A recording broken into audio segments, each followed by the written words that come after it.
Apparently the camera folks indicated one over here was a good shot of them. Members of the media gathered near the old Keystone Towers to hear plans for Sunday's implosion.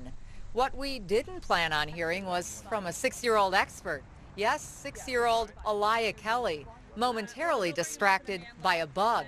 But don't let that fool you. She knows exactly what's going on across the way. Right now, they're drilling the holes and marking the holes with spray paint orange. Elia's mom and dad run Advanced Explosives Demolition, and she too has become well-versed in blowing up buildings. That detonate cord is attached to the button, and when you push the button, the whole building just comes down. Her job Sunday, the countdown from a safe distance. My dad hears me on the radio, and then when I say fire in the hole, he knows that that's the time to push the button. She says they have to be very careful even before they plant the explosives. Here, there could be rattlesnakes, there could be spiders, there could be tarantulas. You never know what's in here. Sure, Elia's only 6, but she's already thinking about her future. I'm gonna probably be doing this till my whole life, but I was thinking maybe when I do get older, I'll have 2 jobs, not just this job. What other job? Well, like cooking and stuff like that. Because when I do that, like the times I don't have a job, I can cook and do something fun instead of having to just sit at home and stuff.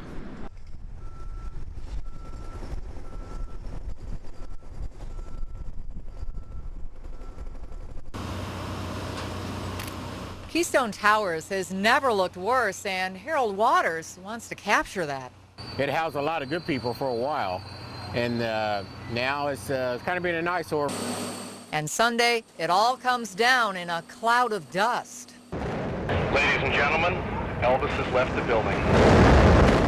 Just like Market Square Arena did, while the implosion will take just 14 seconds, getting the site ready has taken weeks. This is where you've been loading the dynamite. Mark Wilburn took us inside the now gutted buildings where workers were drilling holes and planting explosives. We drilled the holes, 5 holes in each column, put the dynamite in it with the detonator behind it. The columns are wrapped in chain link fencing and geotech fabric to keep rocks from flying out. As you can see, Elia is involved in quality control. A 6-year-old Elia Kelly will lead the countdown for her dad. He's done scores of implosions and still gets nervous. You're walking back and forth that last 5 minutes, and you're thinking, what could go wrong? What can go wrong? You don't think about what can go right. You always think about what can go wrong.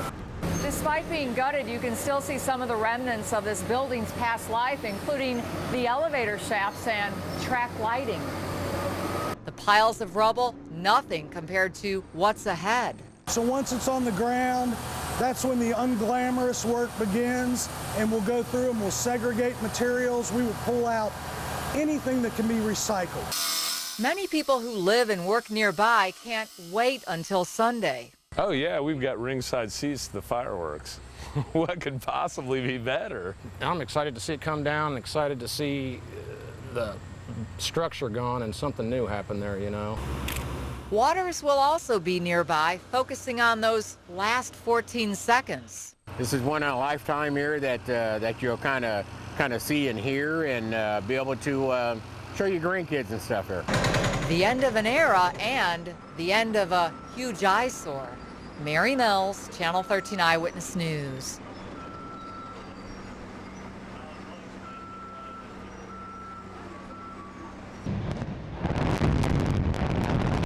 It took just 14 seconds, but people gathered hours before. Normally I go birding on Sunday morning, so this is a real change. Then we did Arrowhead Stadium, you see this? The implosion, even part of a birthday bash. I just want to see that building blow up. That's about all I care. And the buildings did blow up, all captured from several different angles. A camera inside the office building came crashing down with it. But before the big show began, last-minute jitters. Oh, come on, baby. How we doing? 5 minutes out, my heart is pounding. And then the countdown, led by a chorus of kids. 5, 4, 3, 2, 1, fire!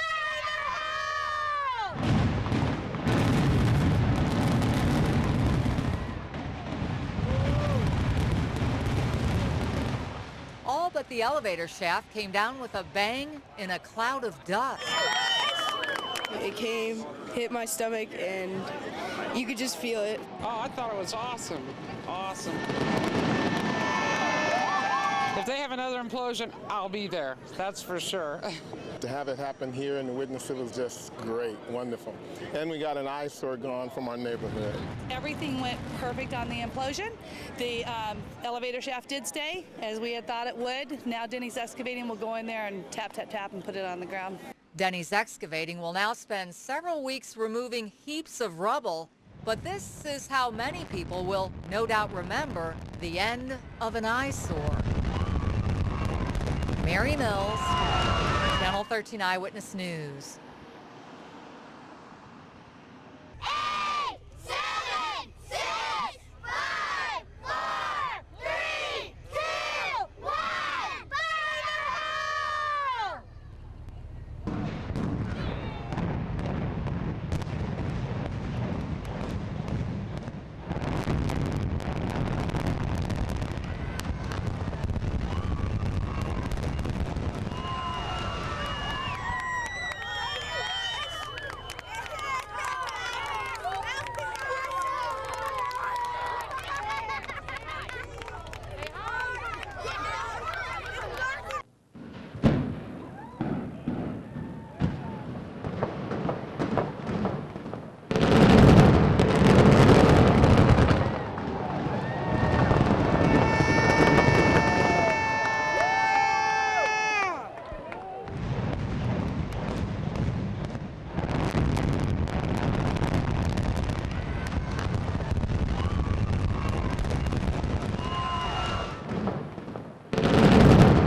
Keystone Towers came down with several bangs to the cheers of onlookers.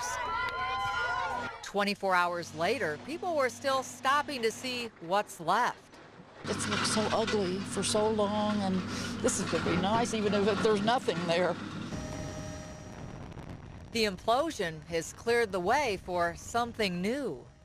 Like a shopping center, or maybe, I don't know, something very nice. Some stores, some apartment buildings or something. You get some nice houses and put in there. Though the cleanup's just begun, the city will start taking proposals from developers later this week. Because the city used federal money to pay for demolition, any redevelopment of the site must include an affordable housing component. We turned it into 40 apartments. That's Joe Whitsett's specialty. In fact, he's been eyeing the site for 4 years. We really like the location, high traffic counts. About 43,000 vehicles a day on Binford alone. Whitsett will propose building low-rise apartments here, along with some retail. This can be a good, what I would call a midtown development for people who work downtown but don't want to live right downtown, or can't afford to live downtown, but don't want to live all the way up on the far north side and have that commute into work every day. But some who live nearby say it's going to take a lot more to turn the area around. I think it's a commute point, not a stop-off point. Still, it's hoped that seeing Keystone Towers come down will produce a ripple effect. What we've talked about doing is putting... Paul Ayers plans to spruce up this nearby strip mall. Now we can spend a little bit more money because we feel like we can attract tenants based on the city pitching in.